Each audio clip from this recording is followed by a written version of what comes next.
విధానం చిన్నగా ఎప్పుడు కూడా పేదరికంగా ఉన్నప్పుడు మాత్రమే వారు ఈ పరిస్థితుల్లో ఈ దుస్థితుల్లో బ్రతకవలసి వస్తుంది.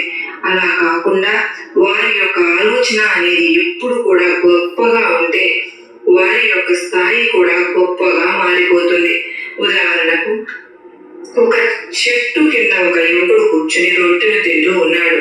ఆ రొట్టెను తింటూ తను ఒక ఎదురుగా ఉన్న ఒక గిన్నెలో ఆ రొట్టెను ముంచి తింటూ ఉన్నాడు. అటుగా వెళ్తున్న ప్రజలందరూ కూడా అతన్ని చూసి ఆశ్చర్యపడుతూ ఉన్నారు, నవ్వుతున్నారు. కానీ ఒకతను దగ్గరకు వచ్చి, బాబు, నువ్వు రొట్టెను తింటున్నావు బాగానే ఉంది, కానీ నీ ఎదురుగా ఉన్న గిన్నెలో ఏమీ లేదు కదా, ఎందుకు రొట్టె ముక్కను అందులోనే ముంచి అదేదో రుచిగా ఉన్నట్లుగా ఆహా, ఓహో, ఎంత అద్భుతంగా ఉంది అని చెప్పి ఎందుకు అంటున్నావు నువ్వు అని చెప్పి అడుగుగా అప్పుడు అతను ఏమంటాడు అంటే, నేను రొట్టెను తినడం నిజమే, కానీ నా ముందు ఉన్న గిన్నెలో ఏమీ లేదు, కానీ ఈ గిన్నెలో నేను ఆవకాయ ఉంది అని చెప్పి ఊహించుకుని ఆవకాయను నంచుకుంటూ రొట్టె ఎంత రుచిగా ఉంటుందో ఆ రుచిని నేను ఆస్వాదిస్తూ తింటున్నాను అని చెప్పి అతను సమాధానం చెప్పిన అతనికి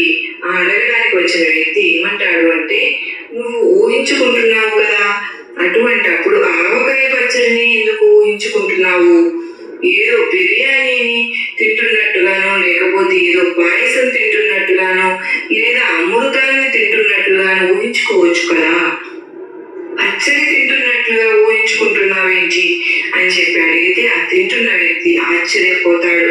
అలాగే ఎప్పుడు కూడా బాధల్లో కష్టాల్లో ఉన్న వారి యొక్క ఆలోచనలు కూడా ఈ విధంగానే ఉంటూ ఉన్నాయి.